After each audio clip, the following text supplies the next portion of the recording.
to find the right window again where the questions are and that I see you. So now I'm set. EJane, it's really, really good to see you again after San Diego. How is your day today? Very good. Thanks for having me. We appreciate this. It's good to see you too. Seems like San Diego was last week sometimes, it's so much good going on. That's true. Can you imagine? I mean, it's I think it's 3 months ago already. It was in June. I cannot believe we are already at the end of September. This is a year that has flown by. That's true. I know coming off a pandemic and people being able to get back together, and it's an exciting year. Speaking about the pandemic, I have one question at the start. How is life in Georgia these days? Do you feel anything? Oh, everything is going very, very well in Georgia. We have been continue to be extremely busy with projects, and as you'll hear and as we'll talk, I mean, in measuring our life science growth year over year, even from last year until now, I mean, we're leading the charge. We're way ahead of where the U.S. growth is in life sciences. We're over 150% growth in jobs in life sciences arena. So it's very exciting. That's great. I was so happy to meet you in San Diego. Let me give you a little bit about the background. Before I flew to San Diego, when someone asked me about life science in the United States, I gave my usual answers, and this was very ignorant. If you want to know more about life science, fly to Boston and fly to San Francisco. These are the 2 hubs. And basically, I just know these 2 hubs because friends of mine became successful in these areas. And when I came to San Diego, I mean, I should have known that there is not only Boston and San Francisco, because when the bio is in San Diego, it means there must be something in the pharma industry. And then I walked into the hall, and then I saw a lot of ecosystems. And one of the most beautiful booths in this area was the booth of Georgia, where we had a conversation.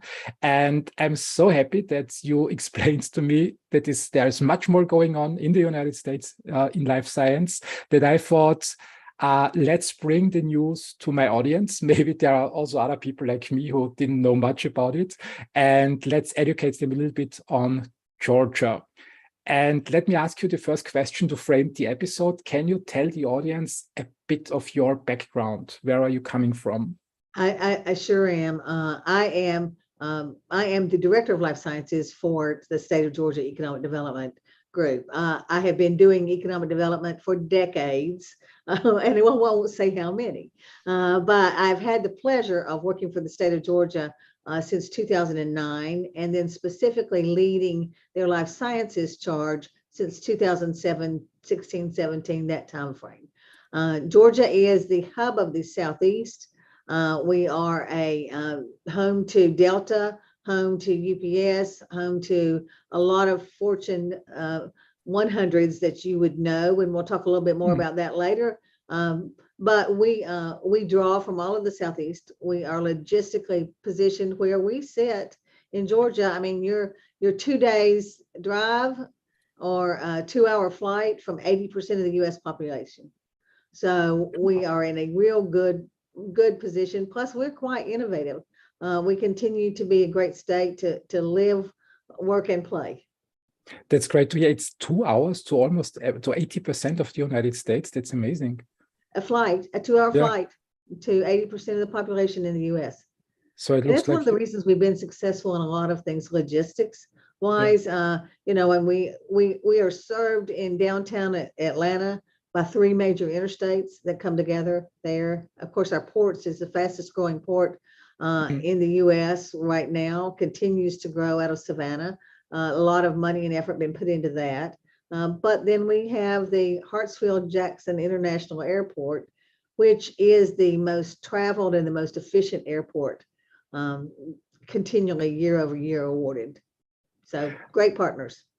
That's true. I hope the airline industry is coming back to the pre-pandemic levels of support. I remember the trip to San Diego, and it was sometimes really challenging because there are still disruptions, and I think there is not enough personnel in that area. It's good to hear that the Georgia airport has already come back to normal life.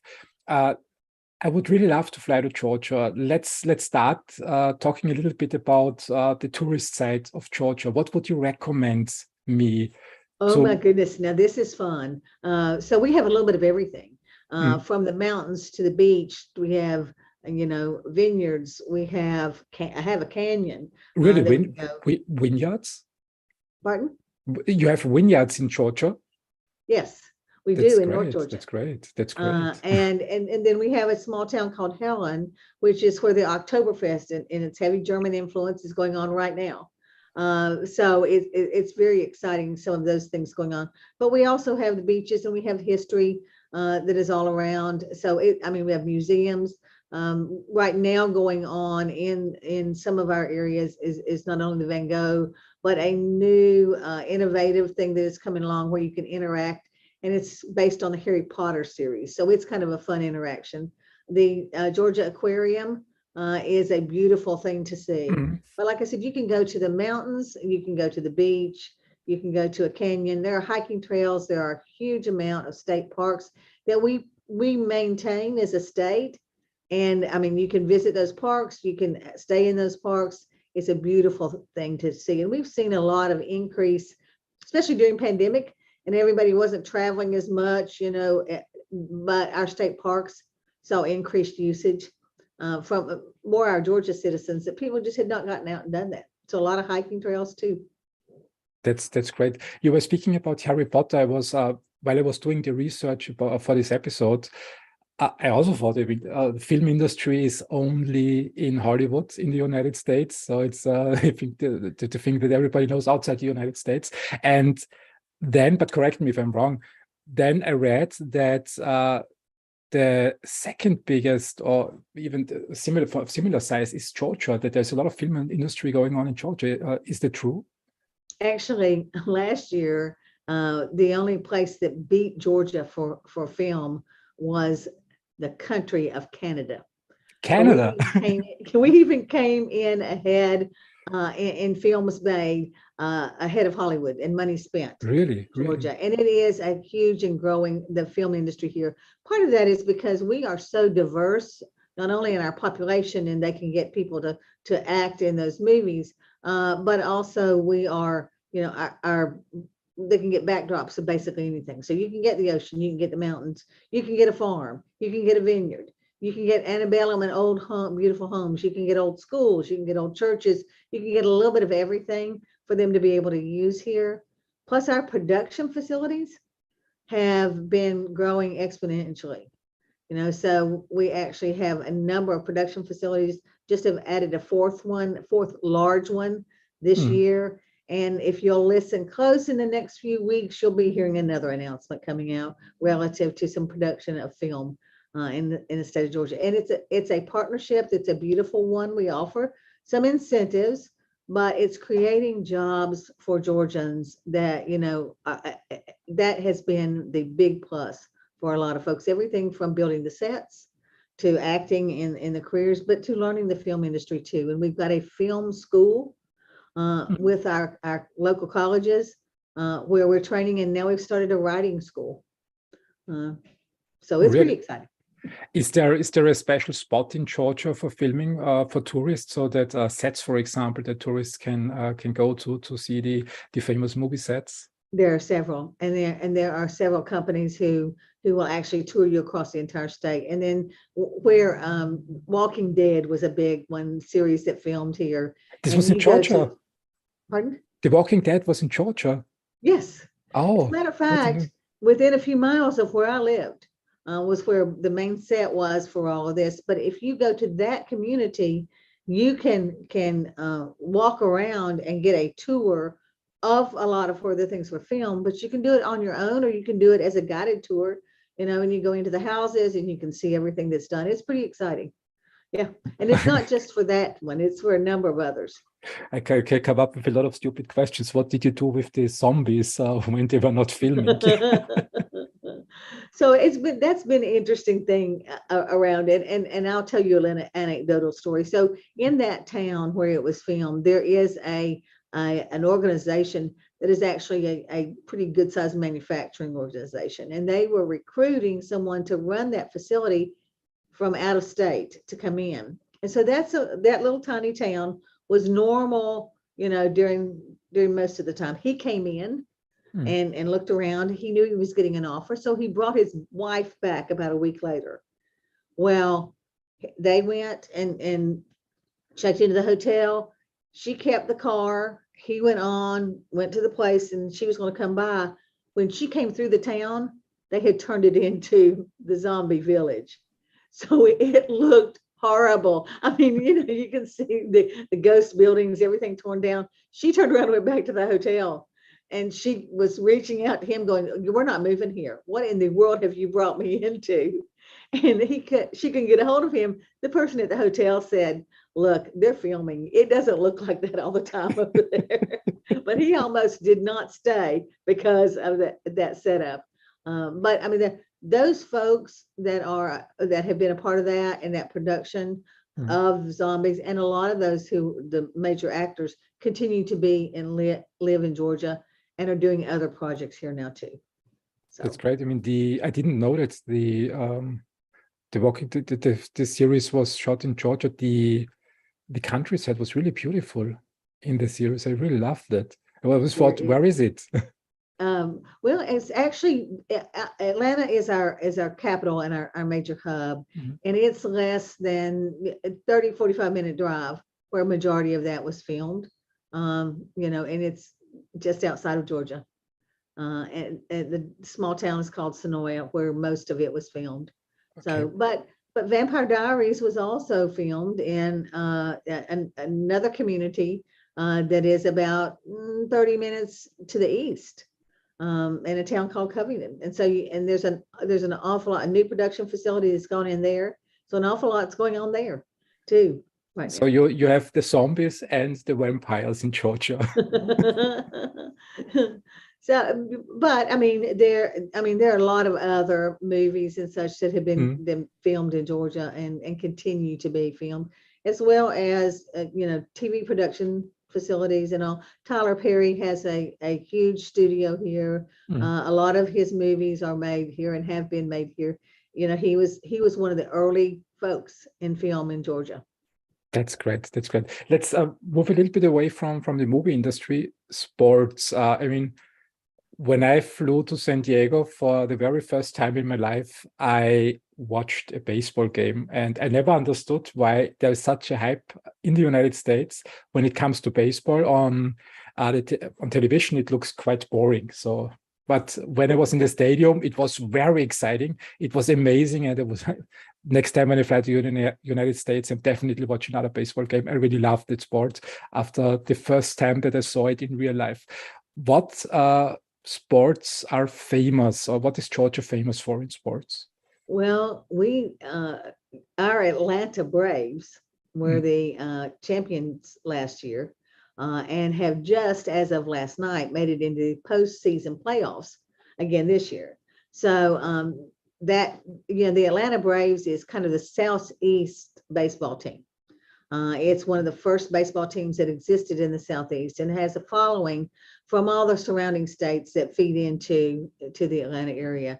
So that's a main sport for us. But we also have the Atlanta Falcons, which is our American football team. And then we have, new to us is sort of new, and is the Atlanta United, which is our soccer team. Really interesting though, the people, that is a stadium that is full every single time. And it's surprised everybody in the league that we are so interested in soccer, but we've had soccer teams in and around. So that's another one. Of course, football in the Southeast is, it's something that everybody does. And it's college football is something that everybody gets excited about. And our University of Georgia, it was also the national champion in that this past year too. So we're doing pretty well in sports. But those are some of the main ones. We do, of course, we have the other sports that are more personal sports. We have golf tournament. We have this little golf tournament called the Masters that's probably seen around the world, that exists in Augusta and has been around for many, many years. It's a beautiful facility. It is, it draws the best of the best. But we now have the Federal Cup, which is played also at East Lake, which is another privately owned course that exists. And so we just saw that 2 weeks ago, I think, when we had that here sponsored by PepsiCo. But there's tennis, and there's an awful lot of tennis facilities around. There's a little bit of everything. I think us and a number of folks are coming up with the pickleball. And I don't know if you guys play pickleball. No, but what is this? So pickleball has become a individual sport, and I would compare it. I have played, but I don't play on a regular basis. But communities are building pickleball courts. It's not as hard as tennis, but it's similar to tennis in what it's played. I say it's tennis, badminton combined, but that's another sport that's, I think you'll see continue to grow, especially in the Southeast. I have to look it up on the internet after our conversation. You mentioned we're quite proud of our Braves, and we're proud of all of our teams. But I will tell you, and we have just been selected also. The Atlanta area works very hard, and our Metro Atlanta Chamber, which is a partner to us, has a sports council. And they have just announced that they have won the possibility of the soccer tournament, the next soccer tournaments that are coming up in 2026. So pretty exciting, the part that's going to be in the US. So we're looking forward to that. I mean, I was surprised to hear soccer still associates the United States with, of course, American football, baseball, basketball, hockey. But why? What are the reasons behind soccer? I've always thought soccer is more in Latin America, South America, Europe. I will tell you my perspective why, and what we are hearing is why.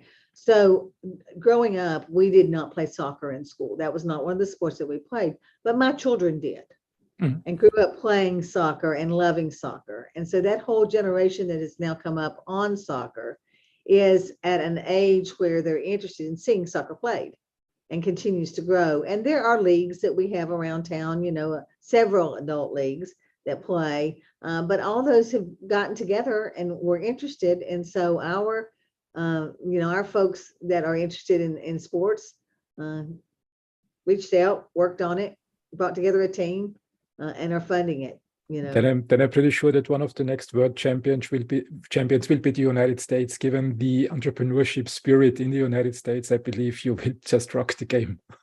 Well, I will tell you, when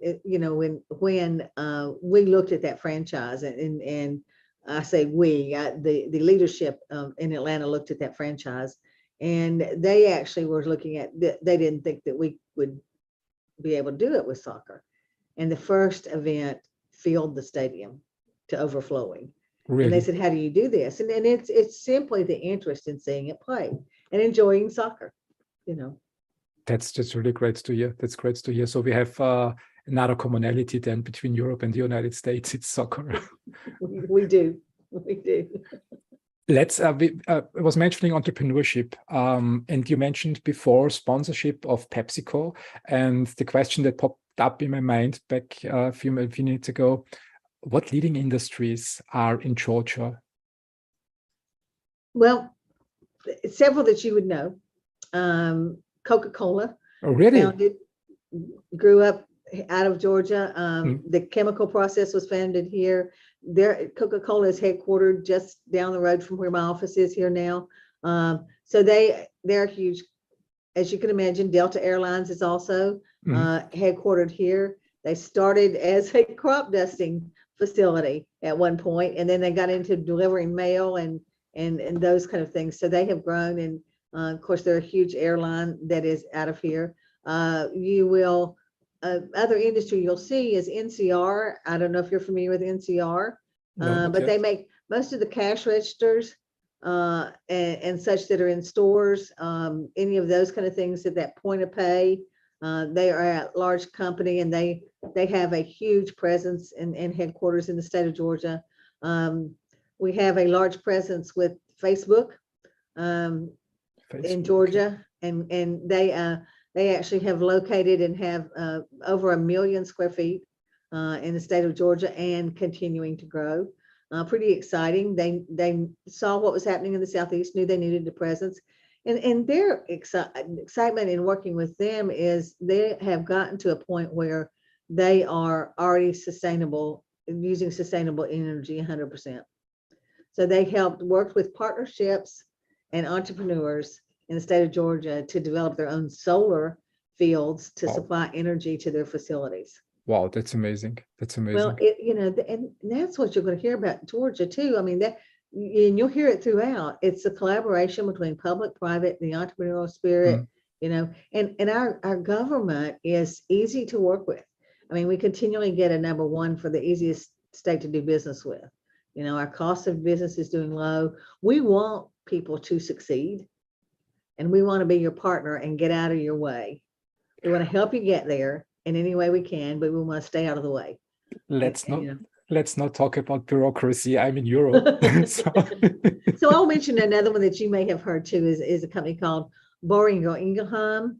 They have a huge presence in Germany and in France and such. We, a few years back, located their animal health science headquarters in the Atlanta area.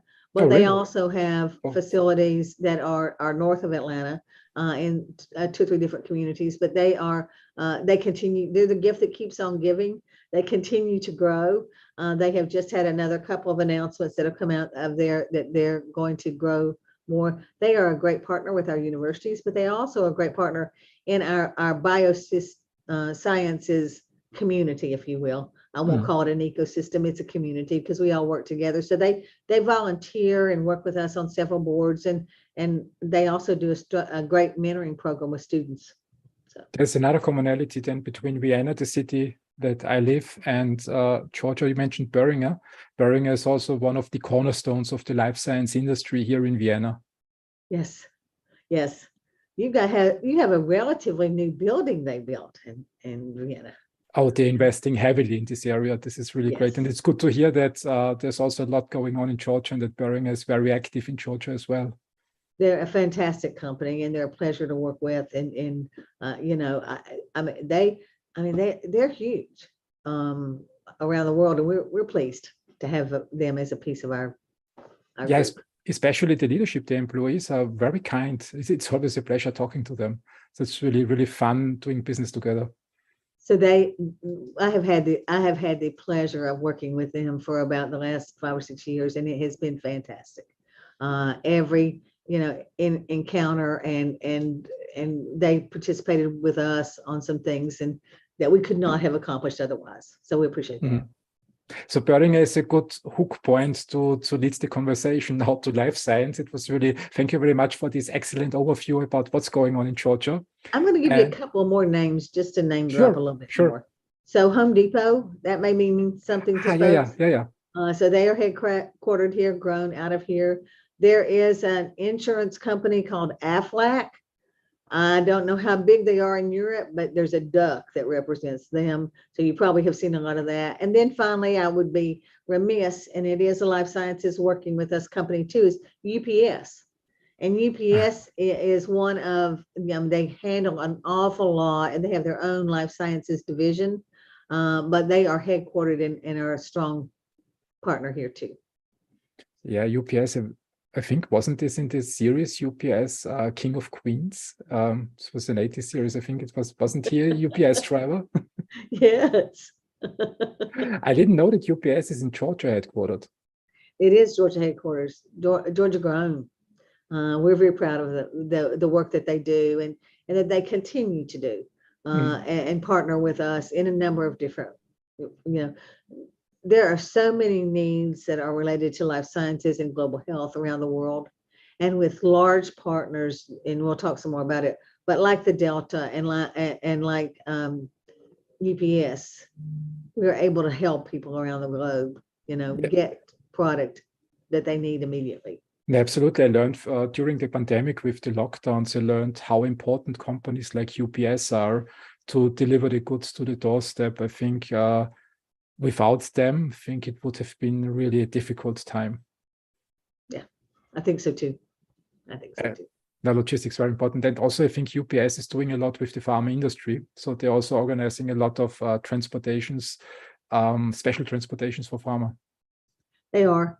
They absolutely, I mean, I could tell you a million tales that those guys have told me about, picking up and carrying something that had to be there, in hours, and running that trail and dropping it off, drop points to be able to get it there. A lot of medicines that you don't think about this because we talk about so much of what's prescribed and what's over the counter and what's readily available, but a large portion of medicine today is personalized. I mean, it's your blood cells being treated to come back to you to be implanted. And they have a huge part of that, as does Delta. I mean, they have, cold chain and being able to walk it through there and keep it at the appropriate temperature. Both of them are big partners in doing those kind of things, getting it there on time. Pretty exciting. So it's the perfect environment for life science companies, for R&D companies. Then let's move the conversation now to the life science part. Okay. What's going on in life science in Georgia? So I mentioned that we have seen 150% growth in our job creation over the last year. Now that's well ahead of the national average, but we had seen, 147%, 117% year over year, that life science keep growing. And part of that is because of our colleges and universities, and I've just mentioned a few, but if you look at, I mentioned UGA, University of Georgia, and they are very strong in animal science, although they do have a medical college, they do have a veterinary college, they do have a huge bioscience and pharma, and they partner and have just announced an innovation center that is partially being helped by Boehringer Ingelheim that is there. So there's a whole lot of research comes out of University of Georgia, then Georgia Tech, which is, always number one or number two in medical device and innovation, that they continue to grow and they're known globally. They have small campus satellites around the world. They have a medical device college of engineering that they do in conjunction with Emory University, which is a private university, but also well known in the life sciences arena. And they do things like cell therapy. They're doing some proton therapy and, everything from wearables to vaccines to a little bit of everything else. Also cryobanking is a growing piece. We have a company called Alcon, and Alcon is contact lens, and they're known globally. And they actually, we're going to say they make vision apparatus. They have been growing and continue to grow here. So, so we do it a little bit of everything from the cell therapy, to contact lenses, to imaging devices with GE and Philips and some of those others. So, and then we also do the medical records and the IT that's involved with that and the software that's involved in your medical devices. So, I mean, it's pretty exciting. We actually, there's a group called HIMSS, which is an international Health Information Management Systems group, started out of Georgia Tech many, many years ago, in tracking that. And we are one of the top in medical records maintenance manufacturing places that exist. So, I mean, it's pretty exciting when you start to think about it. But we also have an organization, we have Georgia State University, which their R&D dollars that they received last year were higher than any other college and university in the state of Georgia. So they are heavily involved. We are also quite diverse. And so they graduate more minority undergraduates. They have a College of Nursing, they have our research and development. But we also have our historic Black colleges and universities that we have 3 of them that exist in metro area of Georgia. But they also have a medical school. And then there's a research area over there. So, and then we have a medical college in Augusta and then one in Columbus. Sounds so like I could talk forever about all the good things that we have going on. And that's the reason that plus, the support and the collaboration that the community of life science companies and business and industry and our nonprofits and all working together is what brings all this about. Sounds like a very vibrant ecosystem in Georgia. It is. You're a fantastic storyteller, so I would like to ask a question. Can you tell stories about the impact of the life science companies in your community? I can probably tell a whole bunch. I will share with you there's a company called Takeda. Mm-hmm. And Takeda, and this is not my story, but it's a story that at the first groundbreaking I ever cried, and I've been doing this for years. But Takeda is a specialty rare diseases, rare blood diseases. They actually have a huge facility here now. They were Baxalta bought, Shire bought, then they became Takeda. So they do rare blood diseases. Mm-hmm. This lady that is a part of their group has 4 children. Her 4 children, her first child came down with rare blood disease, and she did, I mean, they couldn't figure it out. Couldn't figure out why, couldn't figure out how to treat. The child almost died several times. But she started working with Takeda, and they came up with a solution for that. And then she got pregnant with the second one. Now, the doctors had told her that it was so rare that her and her husband, that it couldn't happen again. It did. A different rare blood disease. Many years working with Takeda, came up with a solution that's individualized for that person.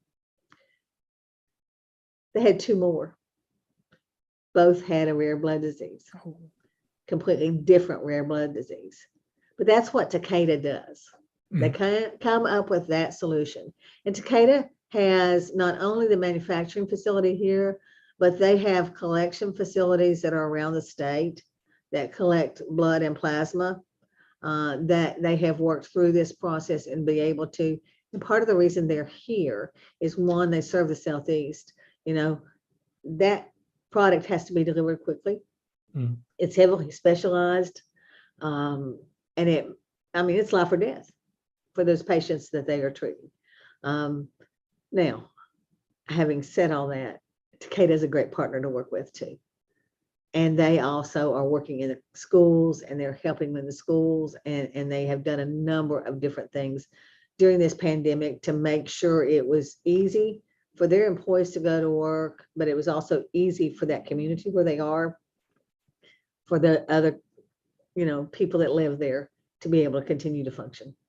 That's one that kind of gets to me every time, just a little bit. But all kids are alive and are healthy now. Pardon? I'm sorry. So Takeda solved the disease for the kids. So the kids absolutely. And they create and it's an ongoing thing because it's a rare blood disease, but it's not a solving to it, but there is an answer to make their lives good. Super. That's a piece of that. I will tell you, Boston Scientific has recently announced they had purchased a company that was here a few years ago, but they have just recently announced here another big project.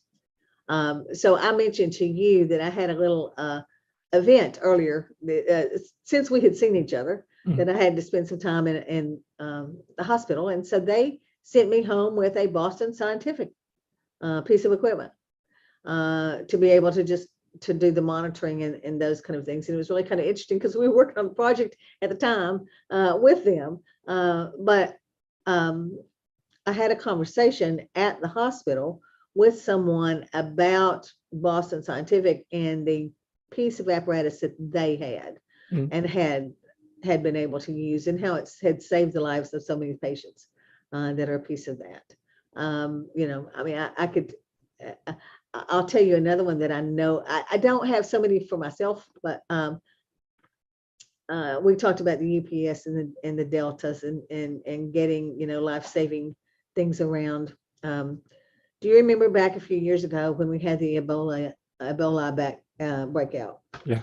So for many years, AMRI University had been working with CDC, and CDC is headquartered in Georgia.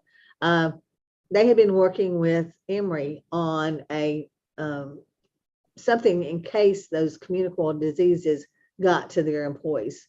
Now, they had been in waiting for 12, 14 years, just trying to be ready for in case something happened. Well, it happened. They had 4 employees of CDC in West Africa, and they got Ebola.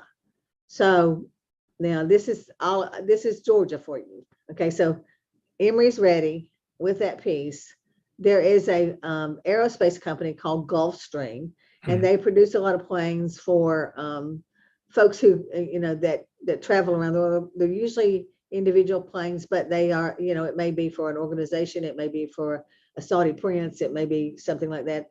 They outfitted a plane to like a treatment facility, flew that Georgia-made plane with Emory folks into West Africa and brought that person back here.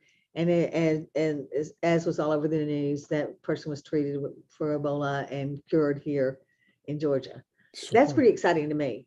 So that's Georgia from beginning to end. Not only the therapy that they use to treat the person and cure the person, but all the methods, but the organizations that went and got him and that he came back to, all came out of Georgia.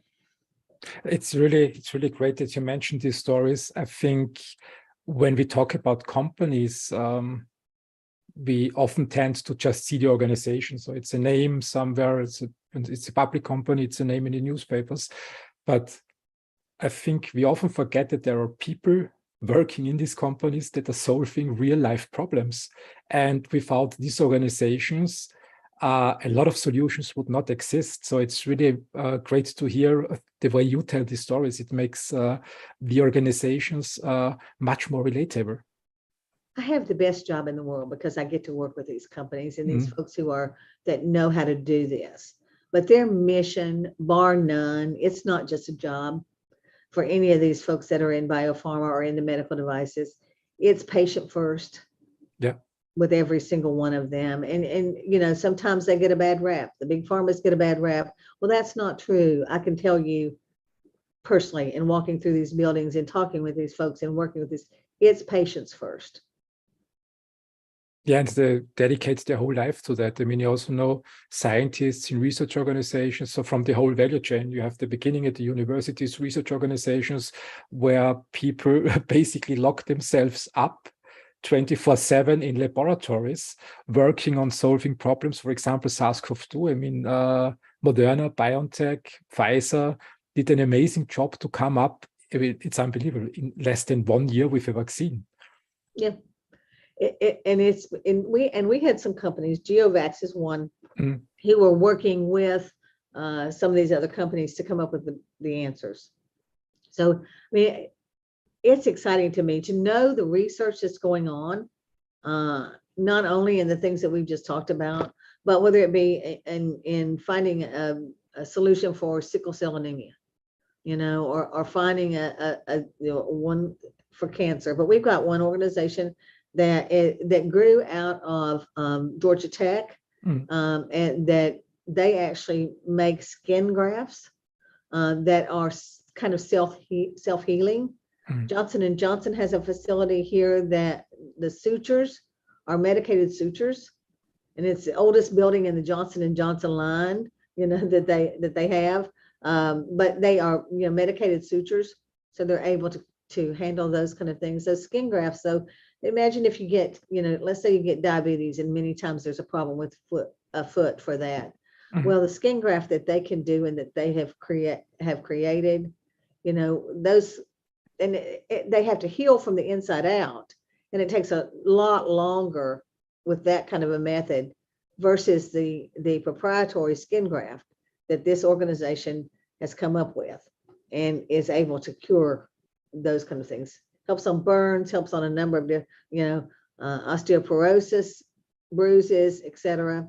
I mean, it's exciting to me to see what all is coming out, and I know that there's more and more. That Labspace, to watch the colleges and universities. And I mean, we have a group that many years ago, our public-private and the state said, we want to, pay more attention to who our dedicated scientists are, because we knew we had the innovation, So it's Georgia Research Alliance, and it's public-private money that funds the Georgia Research Alliance, which brings in eminent scholars with the thought of bringing that research with them. So we have done very well with that, and some pretty exciting things coming out from that too. Not a lot. I mean, a lot's developed in the last 2 to 3 decades. I'm always amazed. I'm now 48, and I think at some point in time, everybody gets one or the other disease or illness, and pharma and life science definitely provide solutions for that, to improve the quality of life. Even when they can't heal the disease, they still have solutions in place to improve life quality. And speaking about life science companies, let's walk a little company through and just assume that European scientists or life science company would like to expand to the United States and would also like to evaluate Georgia. And I think usually we have a few problems. So one is finding personnel. The other one is finding lab space, which is usually very scarce in the world, especially here in Vienna, even though Boehringer invests a lot of capital, and the government and the city of Vienna invests as well. But there is so huge progress here in the area that lab space usually is scarce. And then we have funding. So where does the money come from? From venture capitalists, from public funds? Can we walk through these 3 problems briefly and tell a little bit stories about the personnel situation for life science companies in Georgia, the funding for life science companies in Georgia, and lab space? Okay, yes, we can. Let's start with the workforce. Our colleges and universities graduate over 300,000 people a year. We have over 2,000 life science companies that exist currently. Each of our colleges and universities has programs in biosciences, in chemistry and chemical engineering.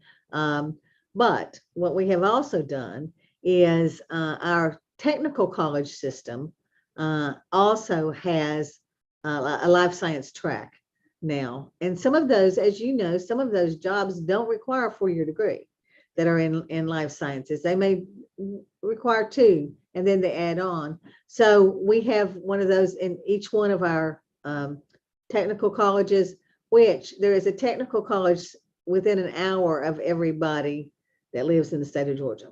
So we've got it close by. We have a dedicated life sciences training center to work with companies when they come here to train those folks, you know, the way they want to be trained. And that's paid for by the state of Georgia. But we also now, in the last 2 years, the state has given money to, through the Department of Education. And it is a public-private partnership with an organization called Georgia BioEd, that we are now teaching teachers down to a 6th grade level what the jobs are going to be like and how to teach them life sciences, real life sciences, practical information. And to support that, we as life science companies are donating, you know, like microscopes, anything that they need in that classroom. We have a warehouse that we're about to outgrow from people who have been donating to us. And so it's free to those high schools, junior highs, whatever they are, to come and see. So we have, the state of Georgia has put money behind training that workforce. You know, we feel like we have got a good core, but we continue to grow, because what we know is, like with everything, probably the people you're going to look at hiring as you continue to grow are in the 6th grade right now. So if we have a chance to capture that interest and people understand what those jobs are and that interest, and, you know, other than just, I'm going to be a lab person, you know, but what else exists, you know, as we've talked about some of these, curing a disease, being able to create a medical device that is, you know, very exciting. So those are some of the things in workforce that we are doing, as well as we'll work with you to help find the right people. There are a number of programs that we have that are workforce related and can help you find those things. Labs labs is a universal problem right now, and having enough lab space, but what we have noticed, and we are stepping up to that point, we have some lab space that has grown out at each of our colleges and universities. Mm-hmm. But just a few weeks ago, I had the pleasure of being at one that we're working with just across the road from where my office sits in downtown Atlanta, adjacent to the Georgia Tech campus. But it's with Georgia Tech's foundation and Trammell Crow. And then there are other private and public partners that are a piece of this. And they are building a huge facility that is going to be commercial lab space. There's going to be some residential as a piece of it. There's also going to be some other commercial that's a part of that. That's going on just nearby. And we're calling that Science Square because we already have some research and development going on in that area. But that'll be a huge lab space, as well as we're going to have a science tower, which is a dedication for lab space, bioscience companies to come together and work part-time, full-time, however they need to, be a conference center, et cetera, downtown in Atlanta. There is lab space being built. I passed 2 or 3 different ones this morning. So we're underway with that. But to come along with that lab space is the need for that funding that you talked about. And how do we grow that funding? Well, one of the folks who is coming, there's a company called Portal. And Portal has just established a presence in Georgia. Portal works with, and they are folks who work in the life sciences, Fortune 100 companies. They realize that there's a challenge in that getting them started good, So they have come and are going to be a part of this new building. Actually, they've got space currently in my building here, but they bring along with that the scientists to help them grow, not only the intellectual piece of it, but people who will fund that too, at a variety of different levels. Now, we have noticed that our venture capital and coming from the West Coast, and you mentioned, we know life sciences is East and West Coast. We jokingly say that's because they came across the ocean and got to one of them first. But I spent last week in Boston and talking to Boston companies, talking to entrepreneurs, talking to those who are interested in Atlanta and doing business in Atlanta. That's a growing piece of that venture capitalist piece, but our colleges and universities are funding pieces of it. Our Georgia Research Alliance is funding to some degree, some of that. There's a lot of private dollars that they don't want to tell you who they are, but I just call them the bioscience funders that exist in and around that'll look at a little bit of everything and step in to help at a variety of different levels. Okay. And then we have our, some of our banking interests that are here are showing a growing interest in working with some startups. So, but we have what we call ATDC, which is out of the Georgia Tech, and it is it's basically a startup center, and they help you get started, figure out what you're supposed to do, your plan, etc. We have a place that does nothing but medical device and work with medical devices. That too is out of a college and university, but they'll work with a little bit of everybody. But they also do work for the FDA, so they understand what it means once you have to go through. That's important. To be able to get to that process. So you don't just come from another country or come from another state anywhere and just say, okay, I've got an office now, what do I do? We've got the people, Georgia, we say our department is a one-stop shop. You call EJane and I'm calling in the troops. Basically, we have a great relationship, and that's why we have over the years been rated #1 as the best state to do business, low cost of doing business. But it's because, our people like to help each other. And so if it's something that you need from Delta, or it's something you need from us to be able to connect you with our air emissions or any of those kind of things, we can do that for you. Let me ask you one question. When my US-based business partners always tell me, Christian, I know you as an Austrian with German roots, you like to present facts, but you need to tell stories. You need to tell stories about people, about real life events, so that your audience can relate to that. Okay. May I challenge you with a question? To what you said, to the infrastructure, the workforce, and the investment scene in Georgia, can you tell a real life story about a not big pharma company that made it in Georgia? Is there an example, a startup example in the life science area that people can relate to? Thank you for challenging me. Okay, so there's a couple. So the one I mentioned with the is a company called MyMedics, and they are the company that I mentioned that was born out of Georgia Tech. They're the ones producing the skin grafts and those kind of things, and that grew here and is continuing to grow here, and it's quite innovative. Is one. There is another one called Aruna, and they are a pharma company. There is another one that is called Pain Care Labs. Now, you may not have ever heard of Pain Care Labs, but you likely have seen a medical device called a Buzzy, and it's all over Facebook and it's all over LinkedIn, and it's been on our Shark Tank, a piece of it. It's all over Europe, it's all over. But what it does, and it was created by a physician, a pediatric physician, for her son who was having trouble taking shots. And it just made him nervous, and he didn't know what to do, and how to do that. So it looks like a bee. What she's created looks like a bee, and it's got a vibration. I don't know all the science to it, but it's a neuroscience that not only does the bee distract, but the pain does not, they don't feel a pain of a shot.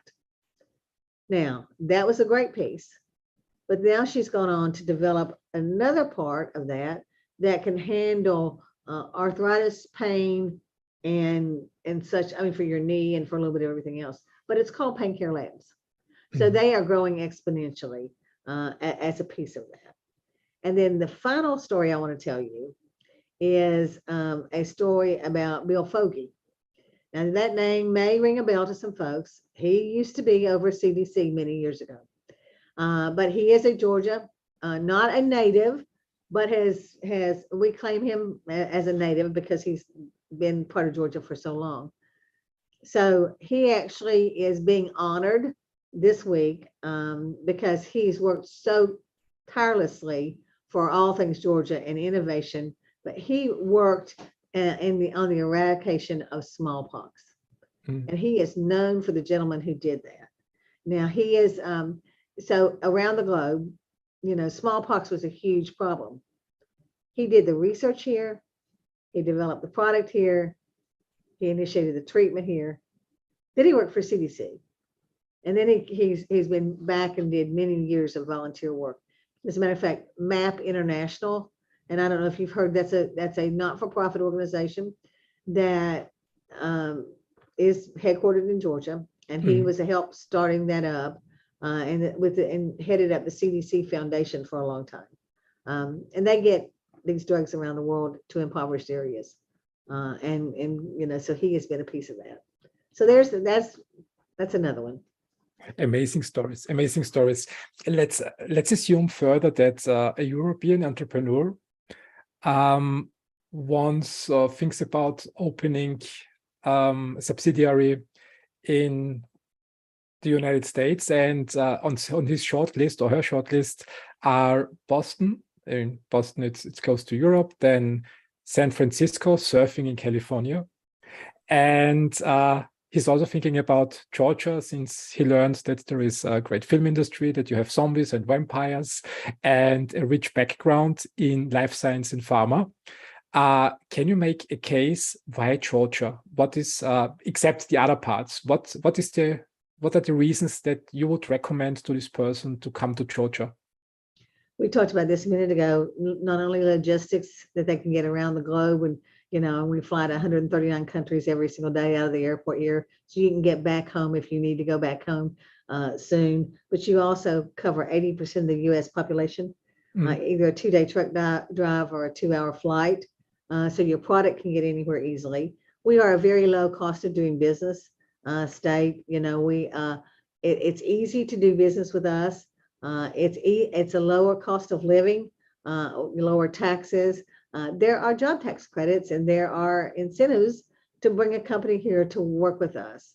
You know, but bottom line, you know, we're people. We're going to help you succeed in any way that we can. But we have the great minds. We have the entrepreneurial spirit. We have the low cost of doing business. We have the low cost of living.